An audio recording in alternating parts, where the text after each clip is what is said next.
What's going on, everybody? Welcome to the Farzy Show. Nice to have you along. This show is brought to you by the wonderful people of MyBookie, mybookie.ag. Well, we have it. We have our dumb, I don't want to say journalist, but we have our dumb analyst quote for the year. It usually, it happens every year where somebody just says something so stupid, so outlandish, and I can't help but pay attention to it. And folks, I understand the world we live in today, and I've tried to explain this to people that maybe don't understand it, but we live in a world where we reward stupidity with attention. And in a world where people love the clickety click, click, click, and the page views and all that stuff, and the likes on social media, and the views, of course, on social media, the dumber you sound, the stupid prediction or the dumb request you make, the dumber the request, the more attention it gets. So we reward that. And I made a promise to you guys a long, long time ago that I wasn't going to play that game. If somebody says something stupid, I'm not going to go, look, let's pay so much attention to it. But this is so ridiculous. And I know it's talked about already. I know it's made its rounds on social media. David Carr of the NFL Network called for Marcus Mariota to start over Jalen Hurts. Now, the premise of this is that he doesn't feel Jalen Hurts, and I want to give you guys full context. The premise of this is that it's not that Marcus Mariota is better than Jalen Hurts. He feels as if Jalen Hurts isn't healthy enough to do all the things that make him a good enough quarterback right now to win in the NFC. He said those words out loud into a microphone, looked into a camera about a 10-2 football team and a team that is 10-2 with Jalen Hurts this season as its starting quarterback. He references the idea that his knee's just not healthy enough. He can't scramble the way he used to. And you know what? As far as that goes, yeah, I agree. He's right. I've said the same thing. But you know what I haven't said? Bench him. Now, technically, he's not saying bench him where Marcus Mariota is the better quarterback and this should be his job. It's not in that ilk, and I know that's how some people are going to take it. They're going to take it out of context because they want to compound the stupidity with their own agenda. I'm not going to do that to you. I'm going to tell you just flat out. The Eagles should not do this. If Jalen Hurts isn't close to 100%, well, yes, they'd absolutely do that because then you don't have a healthy quarterback and you don't want to make anything worse before the playoffs start. But this isn't the case. And when you talk about running the football, and I've been talking about this all season, what's so crazy about Jalen Hurts' knee injury this season is the fact that it seems like it comes and goes. We have seen him take off and scramble for 20 yards. We've seen him run quarterback draws. We saw the quarterback draw that he scrambled in, or that he ran in against the Buffalo Bills in overtime to win that game, and he looked great. You can't tell me you watched that and went, oh, he doesn't look healthy. And then we've seen him in games against the Buccaneers where he did not look healthy, where we saw him stop short of the line of scrimmage, the first down marker by about 5 yards with nobody out there to tackle him, and he just went into a slide all of a sudden. The word tentative, hesitant to run. We have seen that throughout the season. Then we see a game against the Rams where he can run all over the place, take a hit in that game, at which he did, and still be able to complete the play and run and scramble and be every bit of unique that we have seen him be throughout his career. What David Carr is saying is that you have a guy in Jalen Hurts that isn't healthy enough to play. And you should rest him. You should get him healthy. You should have the tough conversation to finish out the season. Then forget about the number one seed. We'll get to the full comments in a second on the show. But, yes, you'll hear that today. People will talk about it today. And, yes, it is stupid. Stupid. Sixers are back in action tonight. We're going to get to that conversation. Baseball's meetings are going on. And something about Shaq Leonard jumped out to me. This is really interesting. I went back to look at his snap counts. Before back surgery, when he was in the prime, he's 28 years old, but in the prime of his career, right? The 3 All-Pro seasons, right? Defensive Rookie of the Year season. This guy's playing 98% of the snaps. It's pretty bonkers to go through his career, 2018, 2019, 2020, and 2021. 98% of the snaps, 98, 93, 98. Last season, 42, only playing in 3 games. And then this season, he's played in 9 games for the Colts, 70% of the snaps. So in a 2-year period, you saw it drop from 98% to 70%. His argument with the Indianapolis Colts was that he wanted to play more. He wasn't playing enough. So if he feels like he could play more, maybe the Colts just didn't feel like he was good enough. And I know there's been speculation about all that, but I rest assured in this. The Eagles were not going to make the mistake of bringing in somebody who was completely done. They know too much about the Colts organization. Howie Roseman's obviously going to do his homework. Nick Sirianni has his own connections in the Colts the front office and the Colts coaching staff. I don't think they're going to get sold a bill of goods on this, but it doesn't do them any favors. It doesn't do the Colts any favors. They still got to pay the guy. It doesn't do the Colts any favors to all of a sudden have this guy playing for somebody else. So why would they lie? Why would they be dishonest?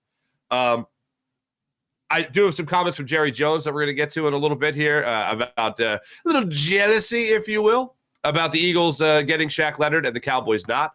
So we'll get to that in this conversation. But one of the things I wanted to make sure I pointed out was if you're trying to look at what he could play, if he does play, and I think he will play against the Cowboys on Sunday, the interesting thing is that his snap count went from 98 to 70. 98% to 70% of the snaps. So if you're trying to take a guess as to what he could do Sunday in his alleged first game as an Eagle, supposed first game as an Eagle. If he plays, definitely his first game as an Eagle. I don't see it at 70%. I think that Nicholas Morrow is going to be the starter, and then you're going to work in Shaq Leonard and kind of get his feet wet. We'll hear from Sean Desai on the show today as for what the expectation is for Shaq Leonard. Really wouldn't get into whether or not he is going to play or not. The sense was kind of you're going to see how the week goes. But as far as the acquisition, we'll hear from Sean Desai on that. So we got a lot to get into today, but let's start it off with David Carr, the NFL Network. Here he is. I'll play it for you so you don't have to go searching for it in case you haven't heard it yet. It happens every year. Somebody says something really stupid, and we have to pay attention to it, so I apologize for that, but here it is. Clearly, Jalen isn't comfortable reading through a defense in a drop-back pass scenario. Some would say he's not even good at it. And I think that when you look at this team, you have to have a serious conversation if you're Philly, and you have to really say, is it better for us to play Marcus Mariota right now and let Jalen get fully healthy? Ooh. Because I would argue that it does not matter if you're the number one seed. Because if the 49ers come into Philly again, they do not care. They do not care. If raining in Philly doesn't matter. But irrelevant. You're the coach. You're Nick Sirianni. You go up to Jalen Hurts. He's like, dude, you, I can play, crazy coach. Conversation. I can play. How are you going to tell me after I just got paid, we do all of this stuff, I'm in the MVP runner. We just had a board up there reading his MVP odds, and now you're going to telling me to sit. Big picture, brother. Like that's you have to do. Like if you're Nick Sirianni, this is the type of decision and conversation you have to have if you have a big picture mentality. And I think you can have that conversation honestly with Jalen. And if you set him down, that's all Jalen talks about is the end result and getting to the Super Bowl and winning that thing. The best way we can do it. They didn't run the football at all with him. Twice. That's not it, man. That's not the winning edge. Put Marcus in there, win a couple games. Yeah. Maybe you have the number one seed still. You might have it. I'd say he's probably better at playing quarterback for the Philadelphia Eagles. Right now, he would be more productive. Hey, I didn't say that, Philly. Later, I didn't say that, when Philly. You're healthy, we'll I know what time it is. I didn't say that. He said that. Might be the better quarterback right now for the Philadelphia Eagles. If you're talking about injuries, if you're talking about him not being 100% healthy, okay, fine. I'm not the guy that's like, well, 80% of Jalen Hurts or 80% of athlete X is better than athlete Y. You know what I mean? 100% of athlete Y. I'm never that guy. I mean, it really depends on the scenario, and I would even apply it. Yes, I would apply it to this scenario. Yes, I'll take 80% of Jalen Hurts over 100% of Marcus Mariota. But when you're talking about the health, okay, fine. You can make that argument for anybody. But when you're telling me you can't read a defense, that's where it gets a little preposterous, okay? That's where it gets extremely preposterous. And that's where it gets wildly annoying. We've all watched Jalen Hurts develop from the playoff game he played against the Buccaneers where they got that famous soundbite of he can't read it, he doesn't know what's coming and all that stuff. That it is so frustrating. And then to watch him progress through last year and watch him progress this year to, again, a 10-2 football team. And by the way, the board that they referenced that they put up was the MVP odds with Jalen Hurts leading the pack. Now all of a sudden you want to say, he's not even healthy enough. He can't play. Can't read a defense, so he's not healthy enough to play. The healthy enough to play, fine. Can't read a defense part, that's got nothing to do with health. If you want to talk about the two plays where Jalen Hurts took a sack, where he was behind the line of scrimmage, surveying the field, went back, and I think it ended up being a 15-yard sack where he slipped against the 49ers, and then later in the game where he held the ball for 9 seconds, literally all day to throw, and then he ended up taking a sack instead of trying to escape out of the pocket and make a play. Even trying to buy time, not necessarily break off a 20-yard run or anything like that. Yeah, you want to tell me about that as a health thing? I don't understand how you could say that part of it is a health thing. He great coverage. He couldn't do anything with it. Why he couldn't escape the pocket and try to buy time, I don't know. Mental lapse for him. Mistake by Jalen Hurts. But if you're just highlighting those two plays, I don't, and I'm assuming that's what he saw, and that's what made David Carr, and I knew I was going to do it once. That's what made David Carr go, oh, panic button. You can't have him out there. You got to put in Marcus Mariota. No, those are just two bad plays by Jalen. One, he slipped. Okay, that happens. The other, where he held the ball and was in the pocket for 9 seconds, I don't think so. That is just a bad play by Jalen Hurts. But in no way, shape, or form is anybody in their right mind saying, oh, why don't you go ahead and sit down, Jalen? And that's taken into account. Now, he doesn't mention this, but I think one of the things he's trying to get to, and this in no way, shape, or form defends him, the idea of putting Marcus Mariota in over Jalen Hurts right now is stupid. But part of his point, I think, is that, okay, hold on a second. You got the Cowboys coming up here, tough game. Then you got to go to Seattle, tough game. Because it's on the road, rough environment, good football team, not great, but good. The Eagles could lose that game. I don't think they will, but they could. Then you got the Giants, the Cardinals, and the Giants. So if you're coming down to those last 3 games of the season, Marcus Mariota, sure, against those teams, I think Marcus Mariota could outduel Tommy Kotlitz. You know what I'm saying? I think he could beat the Cardinals. I think he could beat Jonathan Gannon, and then I think he could beat the Giants again. But I don't want to know. I don't want to find out. I don't want to roll the dice there. I'd rather just have, the guy who is a 10-2 quarterback on the season, reigning runner-up to the MVP award, current favorite to win the MVP award, and a guy that's leading that 10-2 football team coming off a Super Bowl appearance. I'd rather have that guy. Wait. And the guy you just guaranteed $150 million to over the next 3 years. That guy. I want that guy. So this is stupid. Stupid is the word that comes to mind. And once again, I apologize that I have to pay attention to it, but I know people are going to be talking about it today, so I wanted you to hear it in full context. And that's what you got. One of the things, as it's Wednesday, and we get over that hump and really start focusing on the Cowboys, this will be our official, as the Eagles might call it, the flushing of the 49ers game. This will be the throwing dirt on that casket that is the 49ers game with the 49ers game film in it. Sean Desai addressed the media yesterday. Brian Johnson addressed the media yesterday. The only thing that really came out of the Brian Johnson press conference that jumped out to me was the idea of running the football. He backed up what the head coach said, but Nick Sirianni said always nice to establish the run, but Sirianni flat out said that, they need to pay more attention to that, and hopefully they do that. So we'll see if they actually do it. But Sean Desai addressed the media yesterday, too, where he talked about what the hell went wrong, from missed tackles to what bothered him the most, to the players looking to him for answers and all that. But as we throw dirt on this game of the San Francisco 49ers and just how outmatched the Eagles were in this one, the two plays that I really didn't get into were those 2 sacks taken by Jalen Hurts that are just inexcusable. They're 2 hugely just ginormous mistakes made there by Jalen Hurts. But some of the other things that jumped out to me in this game that we really didn't spend a lot of time on that you really don't want to see again, it comes down to the linebacking core, and obviously Shaq Leonard is here now, and that should tell you right now how bad it was, especially with Nicholas Morrow being in coverage. Saw the numbers, like a 147 passer rating allowed when he was targeted, when he was the closest man defending and all that. But it was so bad that the Eagles had to go out there and make an acquisition to Shaq Leonard. it's so bad right now that a lot of us are crossing our fingers to see what exactly a guy like Zach Cunningham is going to be able to bring to the table with his injury.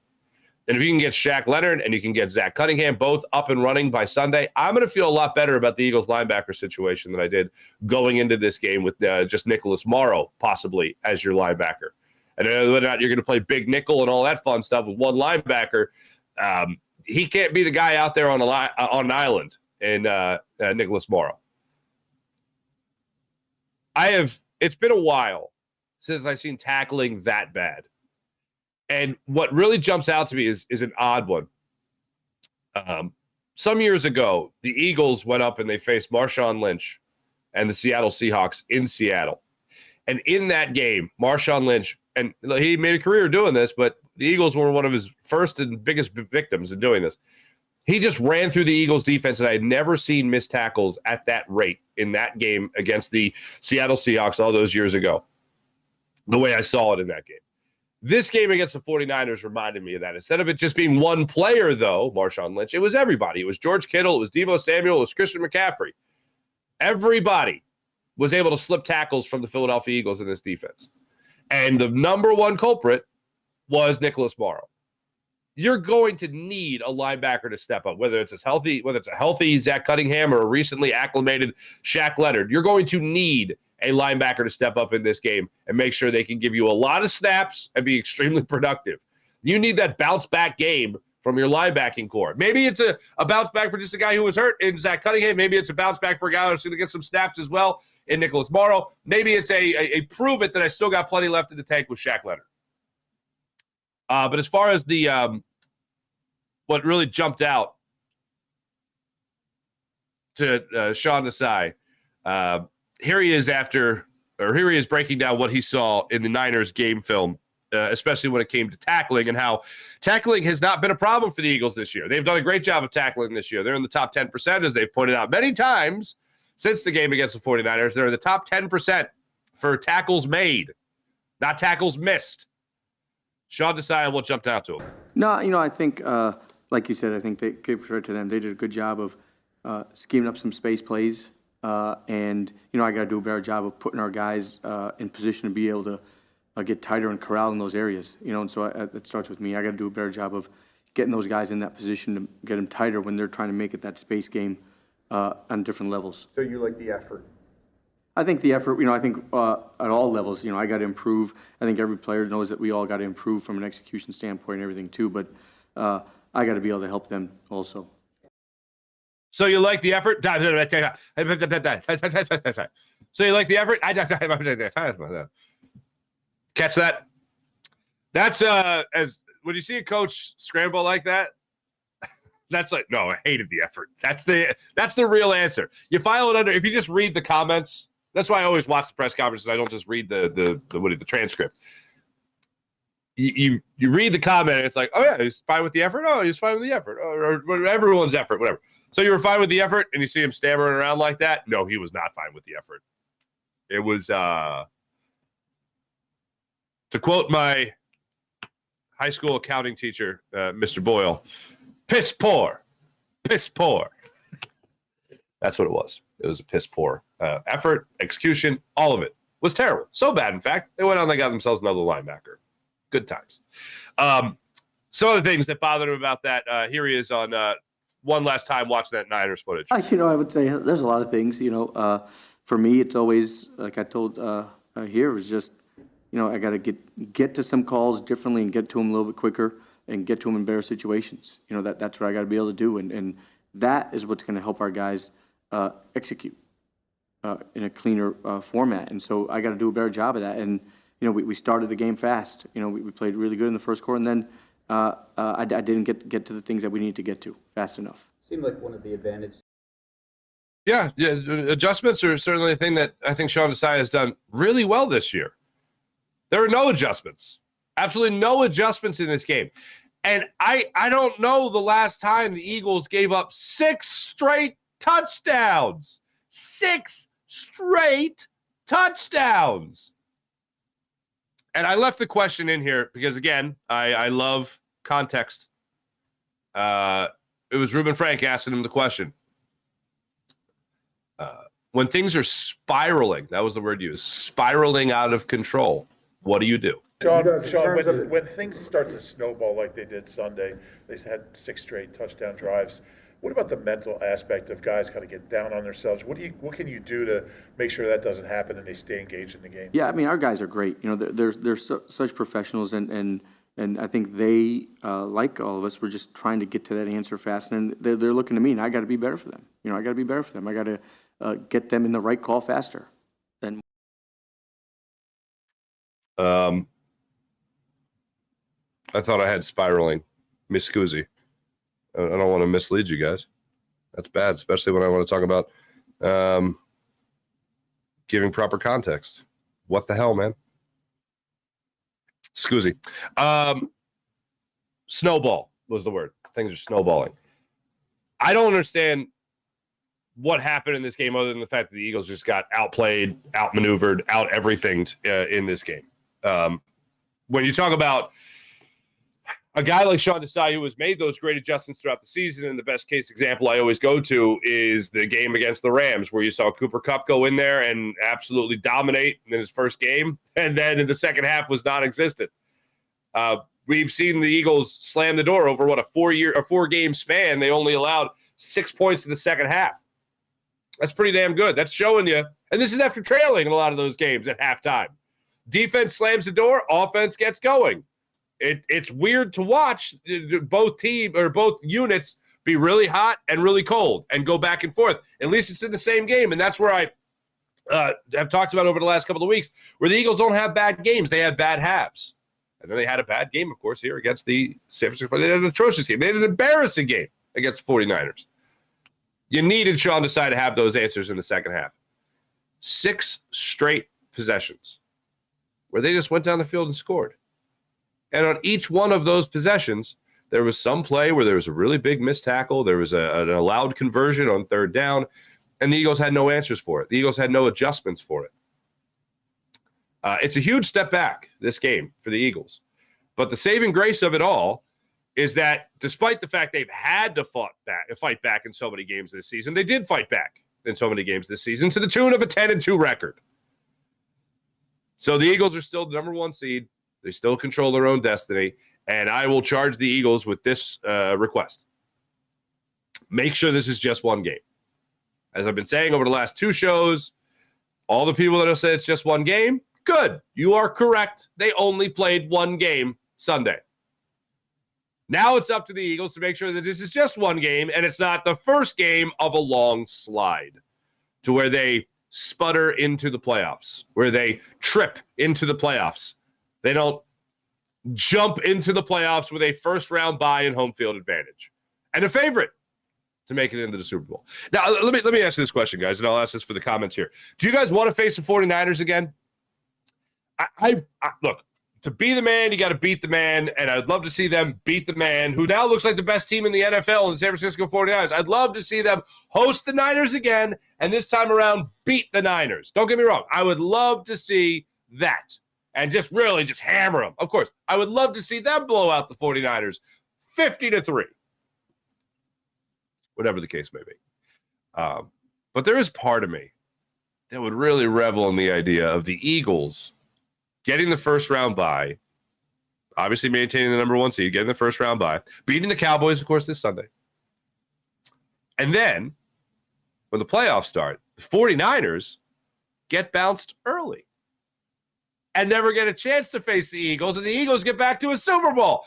How much fun would it be to watch the Niners whine for another year? That Super Bowl was BS. Like, think about this. We're at the Art Museum steps. We're watching the Super Bowl parade. We're having ourselves a wonderful time. And the 49ers know that they're a better team than the Eagles because they never get a second chance. They never get a second chance to face the Eagles again. Part of that is very alluring to me. Don't get me wrong. The number 1, if I could choose the path, it would be that they face the Niners again and they spank the 49ers and then they win a Super Bowl. But there is something alluring and it's something that's just so exciting about the idea of not facing them again. They lose early. They choke early. And then the Eagles, they get to march through the NFC and march through the playoffs and right under Vegas and win a Super Bowl. That to me is very appealing. I don't know why. Alluring even. Alluring. Anyway. Couple more things here from Sean Desai I want to make sure we get to. We're talking about what bothers him the most. One thing we haven't heard from him yet is on Shaq Leonard and what Shaq Leonard could bring to the table. Here he is on that. How do you think some of that wasn't there with him with the Colts? Yeah, I can't speculate on anything that happened with the Colts. But, Shaq's been a all-down, all-pro linebacker in this league, and so we're excited to get him in here and get working with him, kind of teach him our stuff and have him part of that room and compete with everybody and then move forward that way. So, it's just another good piece because we like the guys that we've got in that room, and it's just another great job of getting another veteran presence there for us. Sean, when you watch film of space plays, Sean, when you talk about this. Little cameo there by our friend John McMullen. For those wondering about the Dallas Cowboys and what's going on in that situation with them not being able to get Shaq Leonard, for those concerned about that, and I love the idea that there's another team out there that really wanted Shaq Leonard, and Shaq, and they didn't get him. And for that to be the Cowboys is another beautiful thing. But I know there's a lot of people out there that have speculation about if you really like a player, you don't let him leave. If you're Shaq Leonard, this is the time of year to go ring shopping. And I've seen some other reports now of a guy like Ndamukong Suh, not a guy like, but Ndamukong Suh, supposedly being tied to the Eagles again for another return. I love this. Take off take off 3/4 of the season, sign with the team later. I love it. The definition of ring shopping. Fantastic. But Shaq Leonard, I think, is doing that right now. I think he's going to get more playing time here in Philadelphia. I think he is going to have a better opportunity to win a championship here in Philadelphia. And Shaq Leonard coming here is a huge need for the Eagles. The Dallas Cowboys, they can default to Micah Parsons making a play as a linebacker. Who are the Eagles defaulting to as a linebacker to make a play? Oh, nobody? Okay. So now it's Shaq Leonard. And as we talked to Colin Thompson yesterday, one of the things Colin Thompson mentioned that is so unbelievably appealing is that the Eagles have struggled mightily in the turnover game. And as a defense, trying to take that football away. Bradley Roby did it against Travis Kelce where he punched that ball out. Shaq Leonard is a guy that is going to be going after that football every single time he's near the football. And if he's able to wrap up, he's going to be trying to force that ball out at the same time. If somebody else is a player wrapped up, he's going to be in there trying to force that ball out. That's what he has made a career out of. I mean, you want to talk about sexy numbers as a linebacker, forcing turnovers. That's pretty damn sexy. That's how you get to be a 3-time All-Pro. It's pretty fantastic, actually. When you talk about the interceptions I mentioned yesterday, 12 interceptions that he's had. He has forced over the last couple of years here in his career 7 fumbles. That's pretty good. Excuse me, he forced 17 fumbles. And he has recovered fumbles 7 times of those 17. Yeah, that's a guy that can make a play for you. That's a guy that can still do that even with the recent injuries and, of course, the back surgery, which is huge still. So for me, that's what I look at with Shaq Leonard. That's what I look forward to seeing when he comes here to Philadelphia. As far as Jerry Jones, well, Jerry Jones did his little radio hit, his little adorable radio hit. Here's what he had to say about Shaq Leonard. Well, of course, we very easily could see him out here against us on Sunday, playing for the Eagles. I just have the utmost respect for him, and I just have to step back and talk about the man for a second. These are the times we're in. A player like that could be available and pick his team. Yeah, it's good for players to have, freedom and stuff, which he can and has done, and be on the field within 3 to 4 days of actually playing for that new team. It's just a unique period of time, not in any way am I complaining. I'm not complaining. But it's just a unique time, period of time to be in football. Certainly, on an individual basis, I wish him the best. He deserves that. He's had a very distinguished career. There was absolutely never any money mentioned. I met with him, had lunch with him, had a good visit with him, but there was never a financial issue at all. So that wasn't the case in any way. And apparently, he wanted to go to where he thought, where he had the best chance. I certainly recognize and honor his decision there. It never was an issue of us regarding, was never an issue for us regarding our confidence that we've got in our linebackers. All right, Nick Sirianni said the same thing, and I don't believe him either. I don't believe Jerry Jones. I don't believe Nick Sirianni. So if you wanted a smoking gun, as far as my own theory about it not being about money, if it being about him not leaving, if you really, really like him, you don't let him leave. How do you not talk about money? And if you're Shaq Leonard and all it was about was money, how do you not bring it up? I know, you let your agent do that. Well, if you're Jerry Jones and you really don't want him to leave the building, how do you not bring up money? Odd. Seems odd. And let's put it this way. For anyone thinking, well, maybe Jerry didn't bring up money or bring up anything financial. Two things. One, he's not talking to his agent. He's talking to the player. Okay. I still think Jerry Jones would mention money. And for those thinking, what about the idea that maybe Jerry Jones didn't want him? Because if he really wanted him, he'd talk about money.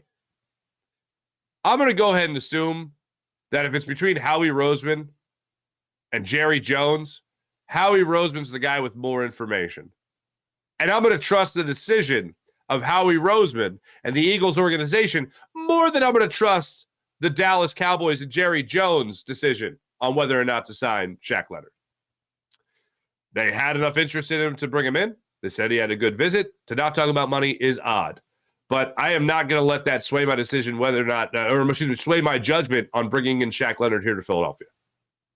Because I'm going to ultimately trust Howie Roseman more than I'm going to trust Jerry Jones. I think most football fans, not just Eagle fans, but most football fans, if they're being objective, if they're really being honest with themselves, I think they're going to trust Howie a little bit more than they're going to trust Jerry Jones. Just a thought.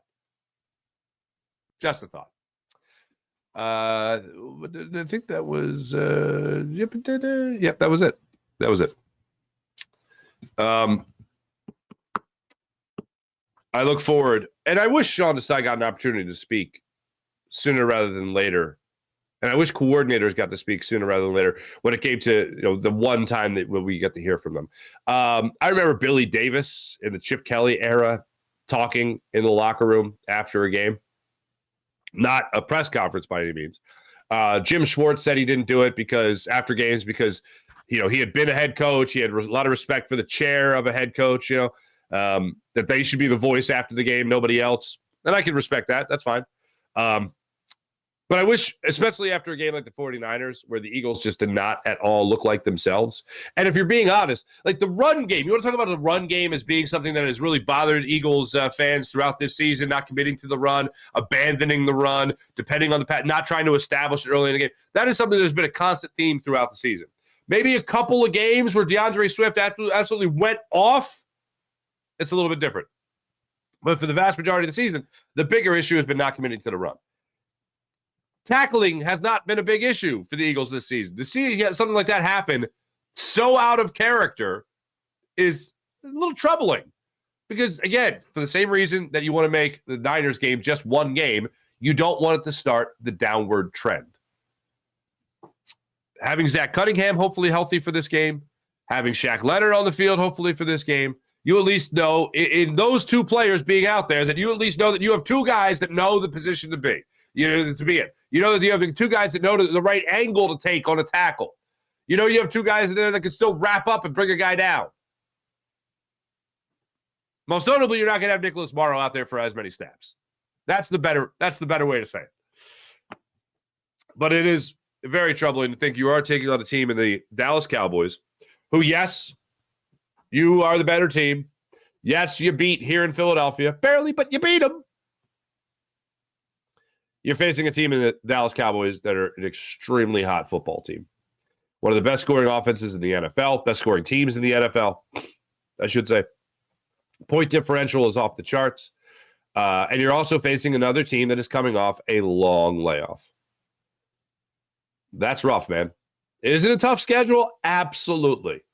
But by now, the Eagles, after a full week of getting off the short week and now going on a regular week for the second straight week, you should be ready to go. And no excuses, none of that. It's a tough 2 games the Eagles have in front of them here. We are at the end of the quote-unquote gauntlet We got 2 more games to look at for this Eagles team. And if you want to talk about being tired, go back to Colin Thompson's comments right now. At this point in the season, everybody's tired. Everybody's fatigued. Did you have a rough run? Absolutely you had a rough run. Now you just got to put all that out the window and use as the motivating factor to get over any type of fatigue, mental or physical, to realize that you are still in your driver's seat for the NFC. You can get the number 1 seed locked up and not have to worry so much about those games against the Giants or the Cardinals or even so much about against the Seattle Seahawks. Depending on what teams like the Niners do after this and the Cowboys do after this and the Lions do after this, you can help your own cause dramatically by beating the Cowboys here in this game on Sunday. So all this stuff goes out the window in prime time under the bright lights of Sunday night in Dallas at AT&T Stadium. Eagles are still very much in control of their own destiny. Time to continue to be that team of destiny throughout this season. And it's not going to happen without the second half adjustments we've seen throughout the majority of this season, the tackling that we have seen throughout the majority of this season, and Jalen Hurts playing every bit of a guy who's supposed to be the MVP favorite. And certainly not a guy who's benched. Certainly not a guy who's benched. We talked, to make a sharp right turn here, we talked yesterday about Rob Thompson getting the contract extension with the Phillies. He was picked up through the 2025 season. One point I didn't make yesterday on that was, I don't want to stress this, because I'm not the biggest Topper fan right now. I know a lot of people jumped on the Fire Topper bandwagon throughout the season. I was very patient with him. And then the NLCS happened, and my patience ran out. I don't get it. I just don't get the decisions made in that. We don't need to revisit it all that much. But one thing I didn't make yesterday, one point I didn't make yesterday was, though he is going to be paid through the 2025 season, it means it definitely means he's not a lame duck this year. Okay. It also means that he is not going to be paid, or it means it does not necessarily mean that he's going to be the manager of the Phillies through the 2025 season. The Phillies don't want to put a manager in there that is going to be a lame duck. The Phillies want to have a manager in there that has the confidence of the players, and as we know, this team loves Rob Thompson. They want to give him a chance to bounce back from a really rough NLCS. But it would not surprise me that if the if the Phillies don't have a great start to the year, if they go through the month of June, and June is not a season-saving, season turnaround of a month, then I would fully expect Rob Thompson to get fired. So I know a lot of people might look at it, and they might be in the same situation that I'm in, where you're not exactly the biggest Topper fan right now. And you're saying, oh, what did he do to deserve another year? Well, it's more standard operating procedure than it is true confidence that they feel like this guy could be the manager for the Phillies for the next 10 years. It's something like that.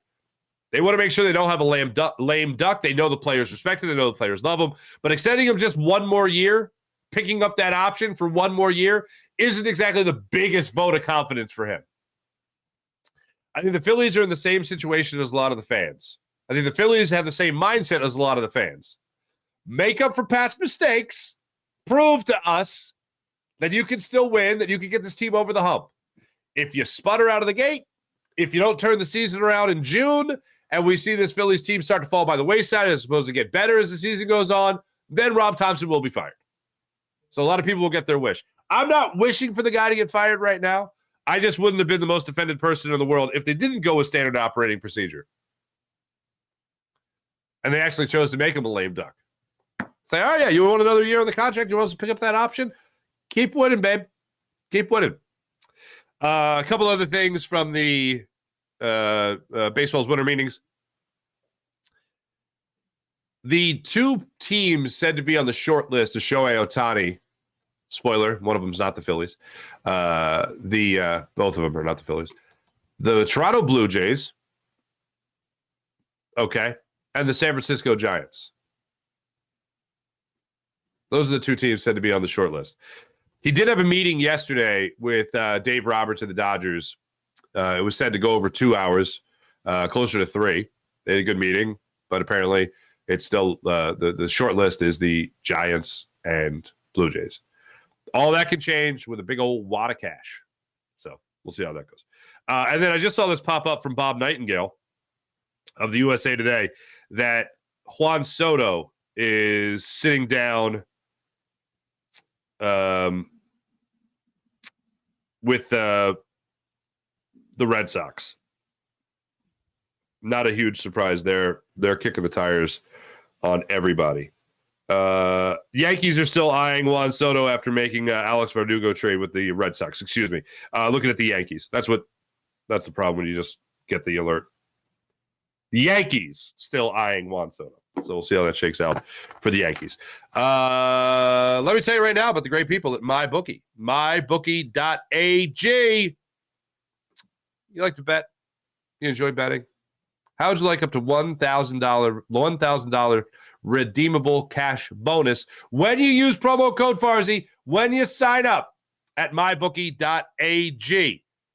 And here's the thing. Want to bet on some basketball? A little in-season tournament action? See Giannis yesterday? See that alley-oop against the Knicks? Good God. That basketball rim had a family. Well, check out MyBookie and all they have to offer when it comes to basketball, when it comes to football, when it comes to hockey, when it comes to everything.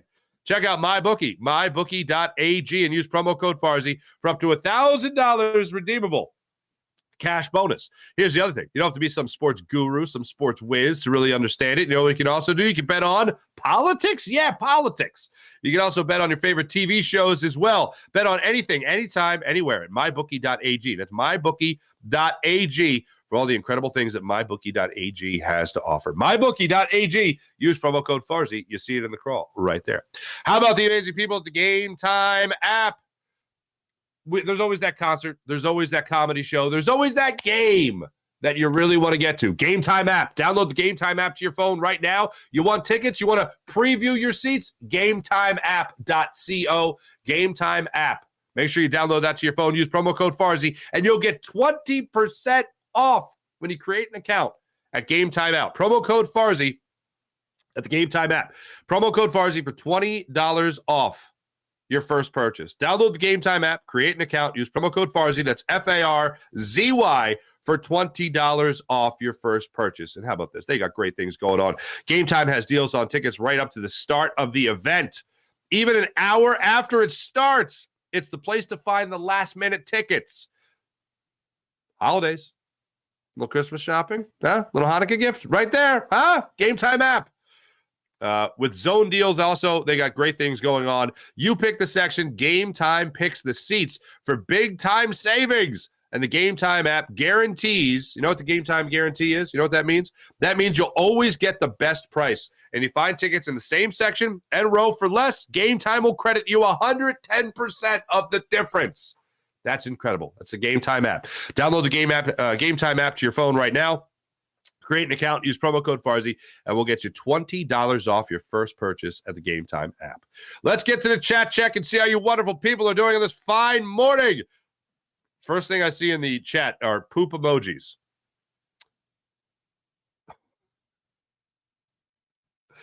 All right, this is...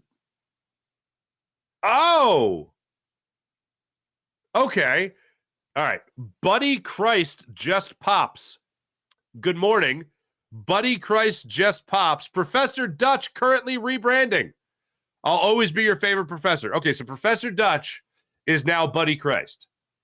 I think it was yeah. Great dogma. Wow. Selma Hayek. Ay, caramba. Sean Kilrain, what's going on? Good morning. CTA is a serious thing, Dave Carr. We got to improve. I got to do a better job. Cough, cough, time's yours. Every single team, every single coach, I got to do a better job.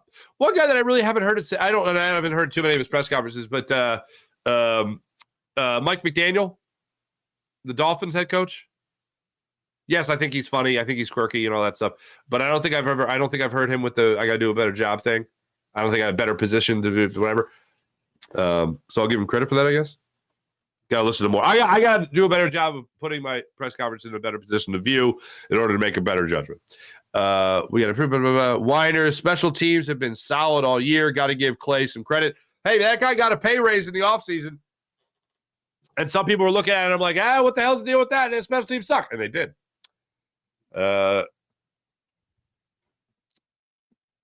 Dylan Covey, whatever. Guy knows what he's doing. April. Good morning, April. Sean Kilrain. I want to play the Niners again and regroup and run that poop emoji back.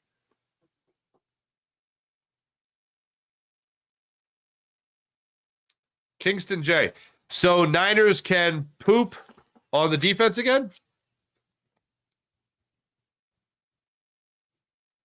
Well, the idea wouldn't be that they do that again. The idea would be that the Eagles play much better this time around.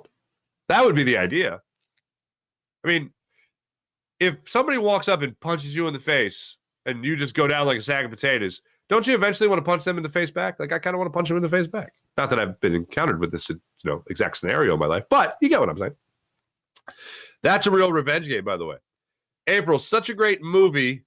If you could go to his comic book store in Red Bank, the Buddy Christ from the movie is there. Really? I didn't know.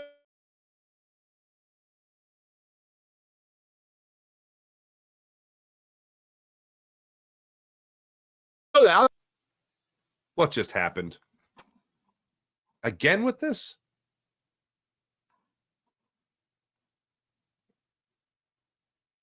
All right, it's coming back. Sorry, folks. Little internet skip right there. Maybe it's Buddy Christ being like, stop calling me Buddy Christ, bro. Maybe that's what it is. Anyway, but yeah, it is a great movie. Not going to happen. Well, the Eagles are going to get pooped on again. I think that's as far as we go with that analysis. That really, really great. For me to poop on. What else we got here? Trill, what's going on? David Carr is a goofball. Camel, hello.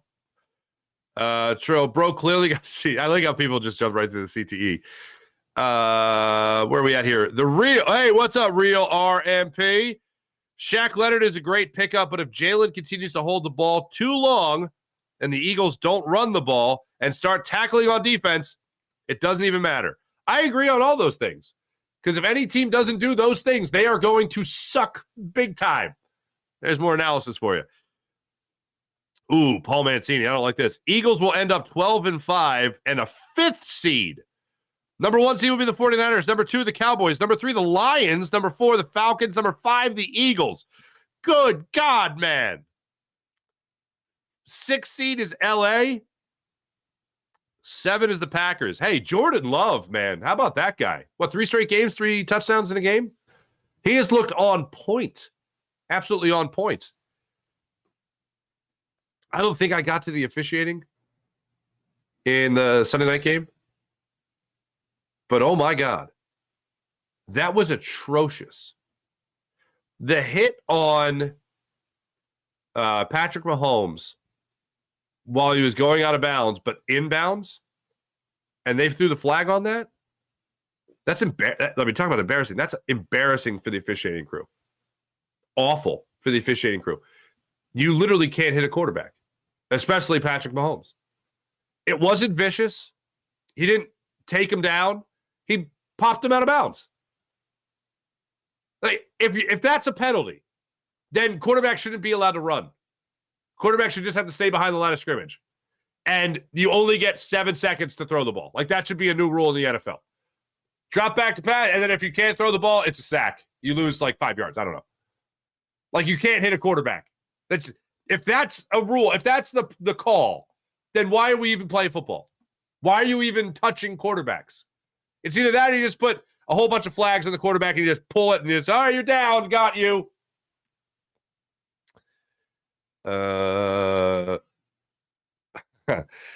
Transistor Z, it's always hilarious when a failed NFL quarterback suggests benching a successful NFL quarterback. Here's what I'll say. Some of the best analysts and even coaches are terrible at the professional level. What I always go to, I think it was Magic Johnson, Wayne Gretzky. Oh, there's one more name that I always throw into this mix. Ted Williams. All 3 of those guys are sub 500 coaches. Now, Magic was the coach of the Lakers for like a heartbeat, but all those guys, sub 500 coaches. I think Dan Orlovsky is a phenomenal analyst. Phenomenal analyst. Sometimes those guys that are kind of sitting back watching everything, hearing everything, just because physically they can't do it doesn't mean they don't have it between the ears. So, yeah, I understand what you're saying, Transistor, but I don't always agree with it. But I hear what you're saying. Buddy Christ, would you rather have Topper over Girardi? Yes, I'd rather have Topper over Girardi. No question. 12-5, so losses to the Cardinals and Giants. Yep, that's what he's saying, Dank. Hurts wasn't perfect against the 49ers, but he is far from the biggest problem in the game. Absolutely agree. Giving up 6 consecutive touchdowns was the biggest problem. Transistor, that I cannot agree more with you on that one. That is fantastic.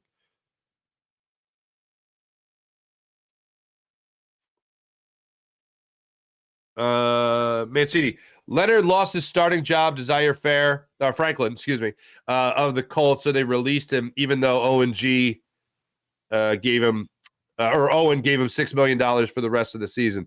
There's a reason he lost his starting position and was cut. Well, yeah, because he lost it and he wasn't happy. And still worried about health. Those are the reasons he lost it. But look, I think that there are players that get out there on waivers that can come in and help you win. Again, this is not a savior mode. I can't say it enough. I can't shout it from the mountaintops enough. This is not about being a savior. This is about being an upgrade. And if you can upgrade any position, even the least amount, you upgrade that position, especially when you're really fighting to stay as the number 1 seed.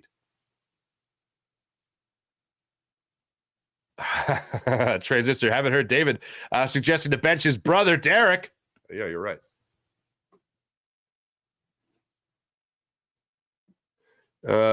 What's going on? Daz, what's up, Daz? Leonard on one leg and on a hospital bed is better than what we have right now, other than Cunningham. Thank you, Daz. I agree. Paul Mancini, more predictions. Coaches fired after the season. Ron Rivera, yes. Brandon Staley, yes. Sean McDermott, probably. Yeah. Ron Rivera might get fired in season. That's the only thing I'll disagree with. This is a must-win game, but not Hurts. Hurts doesn't get...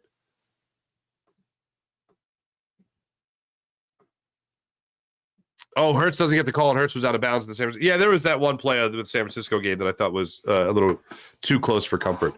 Thanks, everybody in the chat. You guys are great, as per usual. Let's get to the morning rush brought to you by Sky Motorcars, SkyMotorcars.com. 76ers back in action tonight, 7 o'clock in D.C., their 3rd straight road game.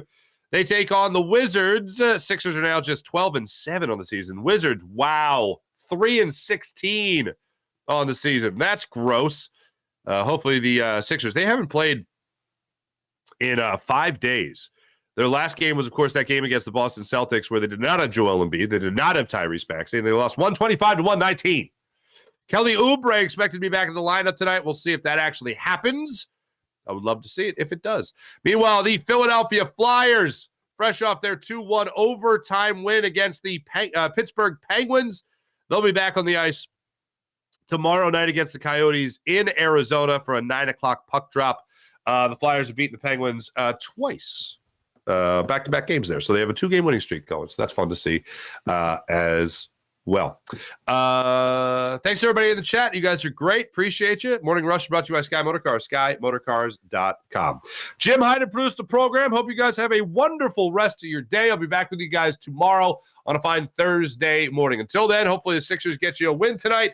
Then we'll see what comes out of practice today and the Eagles injury report ahead of the Eagles taking on the Dallas Cowboys this Sunday at 8:20 for Sunday Night Football. Have a great rest of your day, everybody. See you tomorrow. Bye.